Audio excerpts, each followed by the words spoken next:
Hello dear student, today we are discussing about structure of typical flower and structure of stamen, process of microsporogenesis and male gametogenesis. Okay, तो firstly we are discussing about structure of typical flower, है ना। पहले तो flower की जो agriculture की जाती है उन ब्रांच ऑफ बायोलॉजी को क्या बोला जाता है, फ्लोरिकल्चर। ओके, अब बात अपन करते हैं जो sexually reproduction in flowering plant होते हैं। तो इन फ्लावरिंग प्लांट के अंदर फ्लावर की क्या टिपिकल स्ट्रक्चर होती है, कौन मेजर पार्ट्स होते हैं, उनसे रिलेटेड बात कर रहे हैं। ऑलरेडी ये टेक्स्ट बुक का डायग्राम है, फिर भी मैं हल्का सा यहाँ अलग से ड्रॉ कर रहा हूँ, आप समझिएगा। 4 मेजर पार्ट होते हैं जिसमें इनर मोस्ट जो 2 हॉरल होंगे वो क्या होते हैं, एसेंशियल या प्राइमरी हॉरल होंगे जो डायरेक्ट रिप्रोडक्शन में पार्टिसिपेट करेंगे। तो सबसे इनर मोस्ट हॉरल है वो कौन सा हो गया, गाइनोसियम होगा, जिसको डिटेल में अपन स्ट्रक्चर आगे और बात करेंगे। क्लियर है। इसके बाद सेकेंड जो हॉरल होगा वो मेल रिप्रोडक्टिव इंडिविजुअल मेंबर को स्टेमन बोला जाएगा, जबकि गाइनोसियम को क्या बोला जाएगा, कार्पल। सेकेंड जो अट्रैक्टिंग ऑफ इंसेक्ट के लिए कलरफुल जो स्ट्रक्चर हॉरल होगा उनको क्या बोला जाएगा, कोरोला। इंडिविजुअल मेंबर को पेटल्स बोला जाएगा। इसके बाद जो आउटर मोस्ट हॉरल है, ग्रीन कलर का हॉरल होगा, उसको क्या बोला जाएगा, कैलिक्स। कंप्लीट हॉरल को इंडिविजुअल मेंबर को बोला जाएगा sepal. Okay, group of sepals are known as calyx. And जो अरेंजमेंट ऑफ फ्लावर होगा ऑन उस स्ट्रक्चर को सोलन नॉब लाइक स्ट्रक्चर होगा, उसको थैलेमस। और जहाँ से फ्लावर अटैच होता है फ्लोरल एक्सिस को, उस स्टाक को बोलते हैं पेडिसल, ये है ना।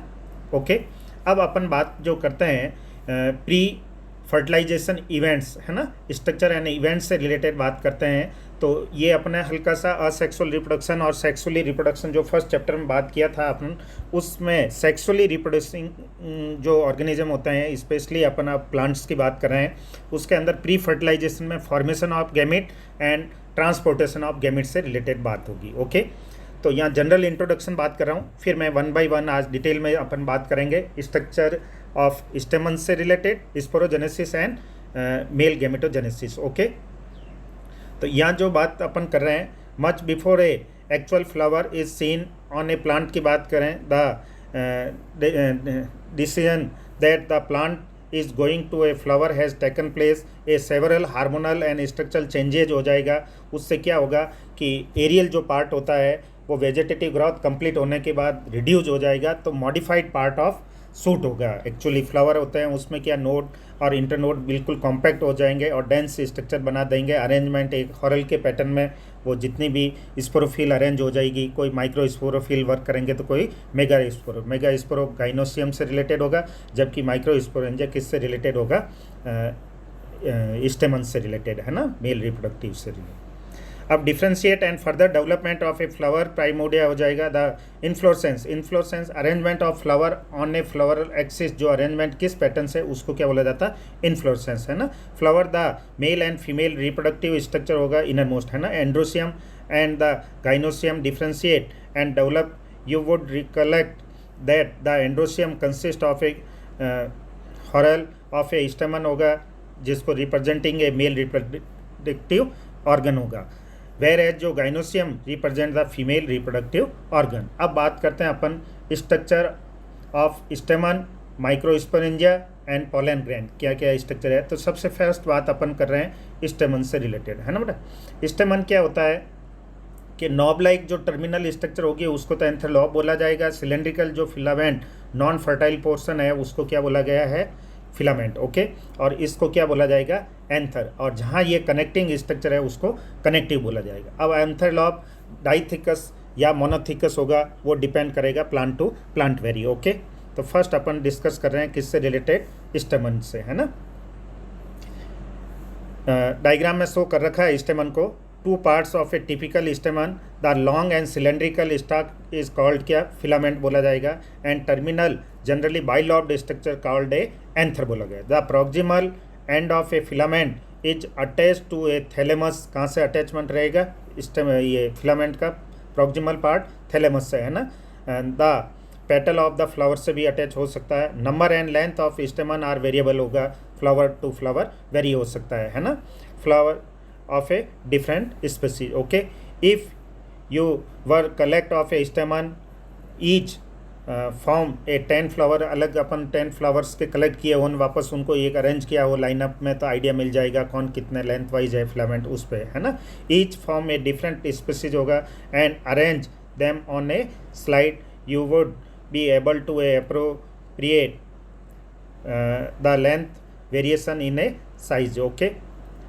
Carefully observation of each stamen under a dissecting microscope and making neat diagram would elucidate the range in a shape and attachment of a anthers in a different flower। अब attachment भी किसी का base से attach है, जैसे for example इस diagram में दिखा रखा है, तो इसको क्या बेसिफिक्स्ड बोला जाएगा। किसी का डॉर्सल व्यू से अटैच है तो डॉर्सिफिक्स्ड, है ना। किसी के बिटवीन होगा तो एडनेट वगैरह, इस तरीके से अलग अलग कैटेगराइजेशन होगा, जिसका इतना डिटेल आपके अभी यहाँ दिया नहीं, okay. Then a typical angiosperm anther is bilobed होगा, है ना, या उसको क्या बोला जाएगा, डाइथिकस। कितनी थीका होगी, 2 dithecous. Often a longitudinal groove run lengthwise होगा, सेपरेटिंग द थीका, उन थीका को आपस में सेपरेट, जिससे क्या एक्सपोजिंग होके पोलन ग्रेन फ्री होगा। उस प्रोसेस को बोलते हैं dehiscence of a anther, okay. Understand the various type of a tissue and their organisation in transverse section of an anther. The bilobed mature of an anther is very distinct in a transverse section of the anther. The anther is 4 sided, जो tetragonal space बनेगा उनको क्या बोला जाएगा, microsporangia. अब जैसे flower में anther डाइथिकस है तो माइक्रोस्पोरेंजिया कितनी हो गई, 4, और मोनोथिकस है तो कितनी हो जाएगी, 2, जो कि अभी डायग्राम से अपन क्लियर कर रहे हैं, okay. Located at the corner, 2 in each lobe, है ना। तो डाइथिकस हो गई तो 2 का डबल कितना हो गया, 4। मोनोथिकस है तो कितना हो जाएगा, 2। यहाँ देखिए किस हिसाब से होता है, स्टेमन की बात करें यहाँ, तो ये तो हो गया एंथर, ये हो गया फिलामेंट।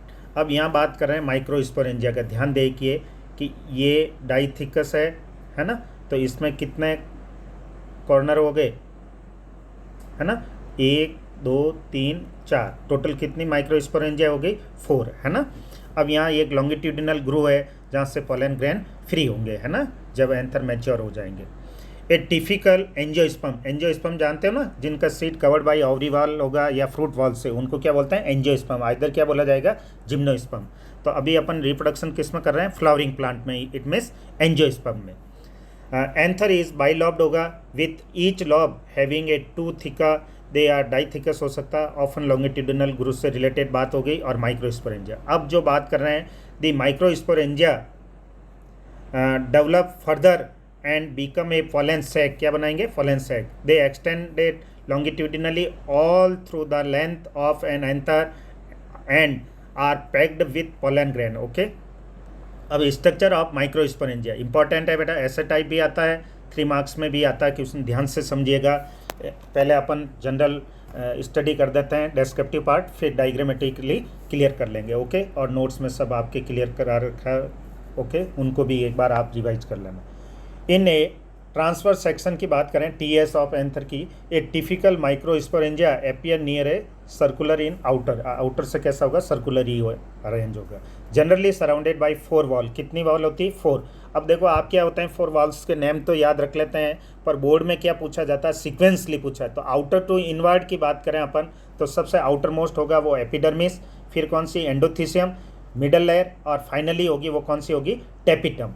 तो आउटर जो 3 लेयर्स है उनका मेनली फंक्शन क्या है, protection and dehiscence of a pollen grain free करने के लिए और प्रोटेक्शन का वर्क होगा, जबकि इनर मोस्ट जो टेपिटम है वो न्यूरिसेस प्रोवाइड करेगा developing pollen grain, okay. The 4 walls layers, the epidermis, endothecium, middle layer and the tapetum, ये चारों के चारों लेयर का अरेंजमेंट हो गया।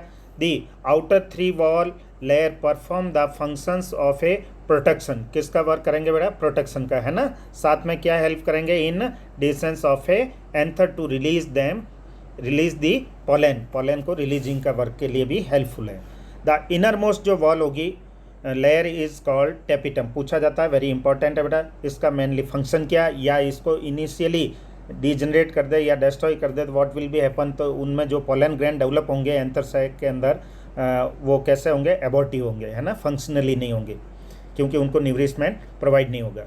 तो nourishes the developing pollen grain cell of the tapetum possess a dense cytoplasm and generally have more than one nucleus होगा। Okay, can you think of how tapetal cells could become a binucleate? तो उसका reason यह है कि karyokinesis तो हो रहा है पर वहाँ साइटोप्लाज्म डिवाइडेड नहीं हो रहा है, सेल वॉल फॉर्मेशन नहीं होगा, तो बाई न्यूक्लिएट ट्राई न्यूक्लिएट हो सकते हैं। ओके, तो उसको मल्टी न्यूक्लिएट कहते हैं। तो टेपिटम सेल्स का जो साइटोप्लाज्म है वो डेंस है, डेंस क्योंकि उसके अंदर रिजर्व फूड है, वो न्यूरिशमेंट प्रोवाइड करने वाले टिश्यूज है, साथ में क्या होगा, मल्टी न्यूक्लिएट हो सकते हैं।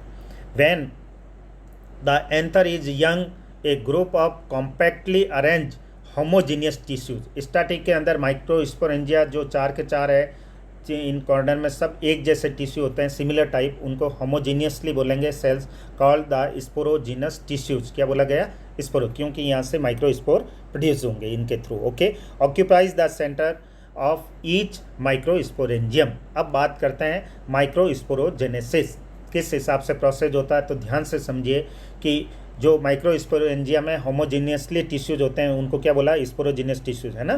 तो उनसे किस हिसाब से, जैसे ये माइक्रोस्पोर मदर सेल है, कैसी हैं, डिप्लॉयड है इनिशियली, फिर किससे, मियोसिस के थ्रू क्या होगा, 4 जो टेट्राड लाइक स्ट्रक्चर बनेंगे, 3 फ्रंट है, एक इसके बिहाइंड है, इनको बोला जाता है माइक्रोस्पोर, है ना। तो इस तरीके से formation of microspore from microspore mother cell through meiosis meiotic division process is called microsporogenesis. Okay, clear? As the anther develop, the cell of the sporogenous tissues undergo a meiotic division to form a microspore tetrad बनेंगे, उस process को क्या बोला जाएगा, microspore. What would be the ploidy of the cells of the tetrad? तो इनकी ploidy क्या हो गई, हैप्लॉइड, क्योंकि these are product of किसके हैं, मियोटिक डिवीजन के। ओके, यहाँ अब देखो आप माइक्रोस्पोरेंजिया की बात करें अपन, तो पहले अंथर का यहाँ टीएस लेयर बता रखा, 4 layers, epidermis, endothecium, middle layer और इनर मोस्ट कौन सी होगी, टेपिटम। ये 4 माइक्रोस्पोरेंजिया कॉर्नर वाई, है ना। सेंटर में कौन सा है, कनेक्टिव्स। ओके, इनर मोस्ट है वो टेपिटल लेयर। यहाँ हिस्टोलॉजिकल डायग्राम भी दिया हुआ है बोर्ड के अंदर, ये भी पूछ ले, सबसे आउटर मोस्ट किसको, एपिडर्मिस है, second multi layer not multi nucleate endothecium होगा, उसके बाद कौन सी होगी, मिडल लेयर, मिडल लेयर के बाद में इनर मोस्ट होगी डेंस साइटोप्लाज्म वाले कौन से हो गए, टेपिटम। ओके, और इनर साइड में है वो कौन सा, माइक्रोस्पोर मदर सेल, जिनसे क्या बनेंगे, माइक्रोस्पोर। ये देखो एक मैच्योर जो एंथर को शो किया गया डायग्राम में, यहाँ एक्सपोज होके पोलन ग्रेन फ्री हो रहा है ना, जिसमें हेल्पफुल कौन है, आउटर 3 लेयर्स, एपिडर्मिस, एंडोथीसियम, क्योंकि ये हाइग्रोस्कोपिक नेचर के होते हैं जो ह्यूमिडिटी को एब्जॉर्ब करके ये टिश्यू, ये स्टोमोडियम है, ओपनिंग के लिए हेल्पफुल है, या माउथ की तरह ओपन होगा और यहाँ से पोलन ग्रेन फ्री हो जाएंगे। ओके, तो अब बात करते हैं अपन, as each cell of a sporogenous tissues is capable of giving rise to a microspore tetrad. Each one is a potential pollen or a microspore mother cell, PMC short में बोलेंगे। The process of formation of microspore from a pollen mother cell, है ना, PMC से pollen mother cell से microspore produce process is known as microsporogenesis, जो कि पहले अपन already define कर चुके हैं और ये डायग्राम से भी क्लियर हो गया। The microspore as they are formed are arranged in a cluster of a 4 cells, क्योंकि इनिशियली चारों के चारों जो माइक्रोस्पोर होंगे वो केलोज नाम केमिकल से एडहेरिंग होंगे, जैसा टेट्राड में मैंने बताया है ना, microspore tetrad. As the anther mature हो जाएंगे एंड डिहाइड्रेट, जो ड्राई हुए, the microspore dissociate, separate from each other हो जाएंगे and develop into a pollen grain. क्या प्रोड्यूस करेंगे, पोलन ग्रैंड, जिसको मेल रिप्रोडक्टिव स्ट्रक्चर बोला गया, मेल गैमेटोफाइट के नाम से भी जाना जाएगा। Okay, inside each microsporangium several thousands of a microspore और a pollen grain are formed होगा, that are release with the dehiscence of a anther. Okay, अब फर्स्ट बात जो कर रहे हैं अपन कौन सा है, पोलन ग्रेन। पोलन ग्रेन को किस नाम से रिप्रेजेंट किया जाएगा, मेल गैमेटोफाइट। ओके, थोड़ा सा अपन यहाँ मेल रिप्रोडक्टिव स्ट्रक्चर से रिलेटेड बात क्लियर हो जाएगा। माइक्रो तो उधर मेगा स्पोरोजेनेसिस, इधर मेल गैमेटोफाइट तो उधर फीमेल गैमेटोफाइट अभी है ना। The pollen grain represent the male gametophyte है ना। तो मेल गैमेटोफाइट क्यों, by the way multiple choice का भी रख दिया पेपर पैटर्न, तो या रखे नहीं रखे, आगे नीट में भी कंपटीशन में या ब्रॉड में डायरेक्ट वेरी शॉर्ट में भी पूछ सकते हैं। तो पोलन ग्रेन किसको रिप्रेजेंट करता, मेल गैमेटोफाइट, या मेल गैमेटोफाइट रिप्रेजेंटेड बाई किसको, pollen grain. Okay, if you touch the open anther of A hibiscus, hibiscus roses से आप जानते हैं ना, गुड़हल के लिए है ना, चाइना रोजे, फ्लावर को अपन टच करते हैं, येलोविश फिंगर पे शो होते हैं, वो क्या, पोलन ग्रेन ही है ना। Deposition of a yellowish powdery pollen grain on your finger की बात करें, sprinkling these a grain on the drop of water, जैसे एक न्यूट्रिएंट सॉल्यूशन बनाया जाए, उसके अंदर पोलन ग्रेन को फ्री कर दिया जाए, तो आफ्टर सम पीरियड वो जर्मिनेट हो जाएंगे है ना। ऑब्जर्व अंडर माइक्रोस्कोप, जो कि प्रैक्टिकल में अपन बात करेंगे तो वहाँ देखेंगे। तो अपन structure of electron micrograph of a few pollen grain देखते हैं, तो इनकी डिज़ाइन डिफरेंट होगी, प्लांट टू प्लांट वेरी। जैसे इसके अंदर इस वेवी पैटर्न है, तो किसी में राउंड हो सकता है, सर्कुलर हो सकता है, एनीवे। ओके, अब नेक्स्ट जो बात करते हैं microscope, scope, you will really be imaged at the variety of a architecture, size, shape, colour, design वगैरह, वो प्लांट टू प्लांट वेरी हो सकते हैं। Okay, pollen grain are generally spherical होंगे, मेजरिंग अबाउट अपन स्ट्रक्चर मॉर्फोलॉजी की बात करें तो 25 से लेकर 50 माइक्रोमीटर इनका डायमीटर हो सकता है। Okay, has a prominent 2 layer होगा, आउटर को क्या बोला जाएगा, एक्साइन, इनर को क्या बोला जाएगा, इंटाइन बोला जाएगा। तो मैं यहाँ एक ड्रॉ कर रहा हूँ किसकी स्ट्रक्चर, पोलन ग्रेन की। ओके, मैच्योर पोलन ग्रेन की। देखिए ये है इनर लेयर, 3 जो प्लेस है वहाँ पे ब्रेकेज है, यहाँ से क्या होगा, पोलन ट्यूब जर्मिनेट होगी जिसमें जर्म पेपिला बनेगा, और ये आउटर लेयर है वो कौन सी होगी बेटा, एक्साइन है ना। तो ये एक्साइन हो गई, ये इंटाइन हो गई, और इसके अंदर होंगे वो क्या, मेल रिप्रोडक्टिव स्ट्रक्चर होंगे है ना, male gametes and vegetative cells. ये पोलन ग्रेन की जनरली स्ट्रक्चर है। तो अब आउटर जो लेयर होती है पोलन ग्रेन की, वो क्या केमिकल कंपोजिशन है, इनर का क्या केमिकल कंपोजिशन है, उससे रिलेटेड अपन डिटेल में बात कर रहे हैं है ना बेटा। Pollen grain are generally spherical, measuring about 25 to 50 micrometer हो सकती है ना in diameter. It has prominent 2 layer wall होगी, जिसमें the hard outer layer called the exine, outer को क्या बोला गया, exine, is made up of a sporopollenin. किसकी बनी होती है ये, स्पोरोपोलिनिन के। वेरी इंपॉर्टेंट है, ध्यान दीजिएगा, यहाँ 2-3 तरह के क्वेश्चन बनते हैं, अभी बाद में क्लियर करेंगे, पहले स्टडी कर लेते हैं। Which is one of the most resistance organic material non, क्योंकि अभी तक कोई ऐसा नोइंग नहीं हो पाया एंजाइम के, एसिड के, बेस के, टेम्परेचर के, जो इसको डिग्रेडेबल कर सके easily. Okay, it can withstand a high temperature and strong acid and alkali की बात करें, no enzyme that degraded sporopollenin is so far known. Pollen grain exine has a prominent apertures called a germ pore. तो germ pores कितने होते हैं normally in each pollen grain, 3 होंगे है ना। वेयर स्पोरोपोलिनिन इज एब्सेंट, वहाँ sporopollenin absent होगा, तो वैकेंट स्पेस की वजह से इजीली पोलन ट्यूब होगा, वो जर्मिनेट हो सकता है, जर्म पेपिला प्रोड्यूस हो सकते हैं। Pollen grain are well preserve as fossil because of the presence of sporopollenin. ये आया हुआ है कि इवन फॉसिलाइजेशन पे भी पोलन ग्रेन है वो लाइफ फॉर्म में अवेलेबल होते हैं, उसका रीजन है due to presence of sporopollenin. या आउटर जो एक्साइन लेयर है ऑफ ए पोलन ग्रेन, उसका क्या केमिकल कंपोजिशन है, तो स्पोरोपोलिनिन है ना। तो वाई के नाम से आवे तो भी क्यों है कि वो ऐसे टेम्परेचर वगैरह कोई भी इसको डिग्रेडेट नहीं कर सकते हैं, कोई एंजाइम वगैरह etcetera. Okay, preserve as a fossil because of the presence of sporopollenin. The exine exhibit a functioning array of a pattern and design. Why do you think the exine should be a hard? What is the function of a germ pore? Germ pore का function भी बता दिया, allowing of a pollen tube, okay, for germination है ना। The inner wall of a pollen grain is called intine बोला जाएगा। It is a thin and continuous layer made up of a cellulose and pectin होगी। ये soft layer होगी जो easily उन germ पोर में से एग्जिस्ट हो सके, जर्मिनेट हो जाएगा पोलन ग्रेन का। ओके, जिससे मेल गैमेट को ट्रांसपोर्टिंग किया जाएगा कहाँ तक, ओव्यूल तक है ना। थ्रू ट्यूब, जिसको साइफेनोगेमी बोलते हैं। ट्रांसफर ऑफ गैमेट से रिलेटेड अपन ने डिस्कस किया था in previous chapter. The cytoplasm of A pollen grain is surrounded by a plasma membrane. When the pollen grain is mature हो जाएगा, it contain a two cell, the vegetative cell and generative cells, जिसको अभी अपन रे diagram से clear कर रहे हैं mail gametogenesis process के लिए। Okay, the vegetative cell is bigger. अब different between vegetative and generative cell, ये बिगर होती है तो वो स्मॉलर होगी, है ना, स्फेरिकल से फ्यूजिफॉर्म होगा generative cell. Has a abundant food reserve, जबकि उसमें नहीं होगा। लार्ज इरेगुलरली शेप्ड, जबकि वो स्मॉल होगा।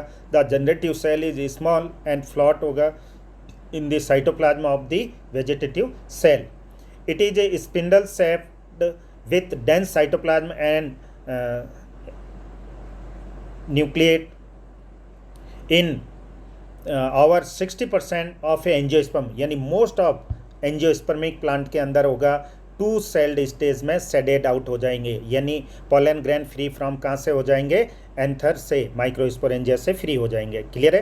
टू सेल्ड आफ्टर होगा, अगेन माइटोसिस होगा, जब स्टिग्मा पे जर्मिनेशन होगा उस समय दो मेल गैमेट बन जाएंगे, एक वेजिटेटिव न्यूक्लियस रहेगा। Okay, in the remaining species the generative cell divide mitotically to gives rise to the two male gamete before pollen grain are shedded, जिसमें 3 सेल्ड स्टेज। तो मोस्ट ऑफ में कितना, two celled में कौन सा, एक vegetative nucleus होगा और एक मेल न्यूक्लियस, जबकि यहाँ 3 सेल्ड स्टेज में 1 इज वेजिटेटिव एंड 2 आर कौन से होंगे, male nucleus. Okay, pollen grain of a many species cause a severe allergy and bronchitis affliction बोलते हैं, ब्रोंकस के अंदर इरिटेशन वगैरह, स्वेलिंग वगैरह का रीजन बन सकती है या allergy. In some of people often leading to a chronic respiratory disorder like asthma है, ब्रोंकाइटिस एट्सेट्रा। तो कौन कौन से डिजीज़ करते हैं ह्यूमन बीइंग के अंदर, तो ये ध्यान रखिएगा, है ना। It may be mention that parthenium and carrot grass, ध्यान रखिएगा, बोर्ड के अंदर आया हुआ है, पार्थेनियम एंड कैरेट ग्रास, जिनको वीड्स के नाम से जाना जाता है, that comes in India as a contaminant with imported wheat has become ubiquitous in a occurrence and cause pollen allergy. तो बताया गया कि इंडिया के अंदर जो वीट के साथ ट्रांसपोर्टिंग में आए हुए कौन सा ऐसी पार्थेनियम और कैरेट ग्रास की स्ट्रक्चर है जो कॉज ऑफ एलर्जी है, तो वो कौन सा होगा, पोलन ग्रेन। ओके, या पोलन ग्रेन से कौन कौन से डिजीज़ होते हैं रेस्पिरेटरी, तो ब्रोंकाइटिस वगैरह बता सकते हैं, एफ्लेक्शन वगैरह, अस्थमा है ये चीज़, या कौन कौन से डिजीज़ होते हैं, तो एलर्जी है, ब्रोंकाइटिस एट्सेट्रा। ओके, अब नेक्स्ट जो बात करते हैं अपन, pollen grain are rich in nutrient है, बहुत ज़्यादा हाईली न्यूट्रिएंट होंगे। It has become a fashion in a recent year to use pollen tablet के फॉर्म में एज ए फूड सप्लीमेंट, है ना। फॉरेन कंट्री में, वेस्टर्न कंट्री वगैरह, इनमें काफ़ी लोग यूज़ करते हैं एक फूड सप्लीमेंट के।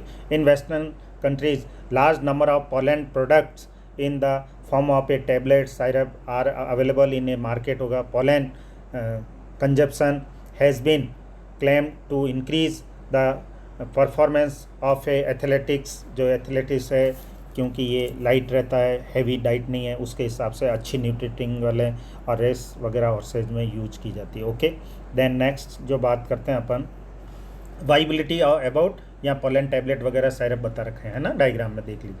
अब बात करते हैं वाइबिलिटी और प्रिजर्वेशन ऑफ पोलन ग्रेन से लिए। पोलन बैंक कैसे प्रिपेयर कर सकते हैं, सीड बैंक, स्पर्म बैंक, अलग अलग बैंक होते हैं ना, जैसे बैंक में, जनरल बैंक में करेंसी होती है ना, ऐसे कैसे सीड में gene bank, seed bank, sperm bank, है ना, तो उनसे रिलेटेड। अब वाइबिलिटी भी क्या है, plant to plant, species to species vary हो सकते हैं ना, यहाँ कुछ एक एग्जांपल दिए हैं, उनसे आपका कंसेप्ट क्लियर हो जाए। When once they are set, free हो गए, pollen grain have to land on the stigma, कहाँ पे सेटअप हो जाएगा, स्टिग्मा ऑफ गाइनोसियम, है ना। Before they loss viability if they have to bring about fertilisation, है ना, फर्टिलाइजेशन से पहले पहले उनकी वाइबिलिटी लॉसेज नहीं होना चाहिए। क्लियर है। Then how do you think the pollen grain retain viability? The period for which pollen do you think the pollen grain retain viability?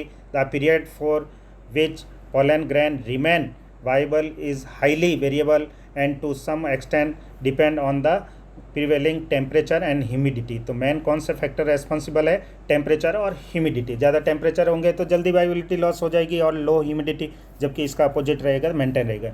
In some cereal crop की बात करें लाइक राइस, वीट वगैरह हो गए, pollen grain loss viability within 30 minutes. कितने में loss हो जाएगा? 30 मिनट में। Their release and in some member of Rosaceae, जिसके अंदर रोज आता है, लेगुमिनेसी, पी फ्लावर की बात करें अपन, सोलोनेसी है ना, ब्रिंजल है, टोमेटो है, पिटूनिया वगैरह, maintain A viability for a month तक भी सर्वाइव रह सकते हैं। Okay, you may have heard of a strong storing semen. Semen होता है वो मेल रिप्रोडक्टिव होगा। Sperm of a many animal including human being की भी बात कर सकते हैं अपन, उनका भी रिप्रोडक्टिव मटेरियल होता है, वो फॉर आर्टिफिशियली इंसेमिनेशन पर्पज़ के लिए स्टोर किया जाता है। किस पे? ऑन लिक्विड नाइट्रोजन एट कितना डिग्री सेल्सियस पे? -196 डिग्री पे इसको प्रिजर्व किया जाता था। फिर फ्यूचर में कभी भी इसका यूज कर सकते हैं। Such stored pollen can be used as a pollen bank के फॉर्म में हो सकता है, सिमिलर टू सीड बैंक की तरह इन क्रॉप ब्रीडिंग प्रोग्राम में यूज हो सकता है, या सीमन कलेक्ट किया एनिमल का तो वो एनिमल ब्रीडिंग में यूज हो जाएगा। इस तरीके से अपन यूज कर सकते हैं। ओके, अब अपन बात करते हैं मेल गैमेटोजेनेसिस के लिए। ओके, यहाँ क्लियर देखिए, क्योंकि दो आज मेजर इवेंट्स अपने बात की थी प्री फर्टिलाइजेशन के अंदर, फॉर्मेशन ऑफ गैमेट में, जिसमें मेल गैमेटोजेनेसिस में है ना, फॉर्मेशन ऑफ माइक्रोस्पोर जिसको अपन बोलते हैं माइक्रोस्पोरोजेनेसिस, और सेकंड थिंग अपने स्टडी की थी फॉर्मेशन ऑफ पॉलन ग्रैंड जिसको बोलते हैं मेल गैमेटोजेनेसिस। तो यहाँ पॉलन मदर सेल जो डिप्लॉयड है, इसके अंदर मियोसिस हुआ। कौन सा डिवीजन है? मियोसिस है ना। मियोसिस से क्या बनेंगे? Pollen microspore. जो ईच माइक्रोस्पोर होंगे वो कैसे? हैप्लॉइड, क्योंकि ये किससे डिवाइड हुआ है? मियोटिक डिवीजन से। ओके, अब ये इनिशियली तो कैलोस से अडैरिंग है, आफ्टर सम पीरियड होगा वे सेपरेट फ्रॉम ईच अदर हो जाएगा। तो उससे एक इंडिविजुअल अपन बात करें माइक्रोस्पोर से कैसे बनेगा? मेल गैमेट है ना। तो उसकी बात करते हैं पॉलन ग्रेन। ओके, ये माइक्रोस्पोर के अंदर वैक्यूल्स लार्ज बना, न्यूक्लियस एनलार्ज हो जाएगा। उसके बाद क्या हो जाएगा कि डिवाइडिंग होगा, माइटोटिक स्पिंडल फाइबर वगैरह सिंथेसाइज हो जाएंगे। उसके बाद क्या? टू सेल्ड स्टेज बना। टू सेल्ड स्टेज में ये लार्ज साइज वाला कौन सा? Vegetative cell. स्मॉल वाला कौन सा है? Generative cell. और आउटर वॉल होगी वो एक्जाइन हो जाएगी, इनर होगी वो कौन सा? इंटाइन हो जाएगी। अब यहाँ थोड़ा सा मैं आपको और आगे डिटेल में बात कर रहा हूँ कि इनसे आगे कंप्लीट कैसे बनेंगे, तो उसके हिसाब से वहाँ डायग्राम में ड्रॉ किया था। फिर भी यहाँ अपन एक बार और देख लेते हैं। ये तो है इंटाइन, जो किसकी बनी हुई है? सेलुलोज है, पेक्टिन वगैरह। कितने पोर है? जर्म पोर 3। आउटर जो स्पोरोपोलिन है वो कहाँ, कितनी जगह? 3 प्लेस पे एब्सेंस होगी है ना। तो वहाँ क्या बना है? इनको जर्म पोर बोला जाएगा। ओके, यहाँ से जब डिवाइड होके इस तरीके से जर्म पेपिला बनेंगे, फिर एनलार्ज हो जाएंगे और ट्यूब का फॉर्मेशन हो जाएगा। ओके, और अब इसके अंदर क्या है कि दो तो मेल गैमेट हो गए बेटा, एक क्या हो गया? वेजिटेटिव न्यूक्लियस है ना। इस तरीके से ये वेजिटेटिव न्यूक्लियस हो गया, तो ये मेल न्यूक्लियस। ये कंप्लीट स्ट्रक्चर है वो कौन सा? पॉलन ग्रेन, जो किसको रिप्रेजेंट कर सकते हैं अपन? मेल गैमेटोफाइट को। Okay, thank you.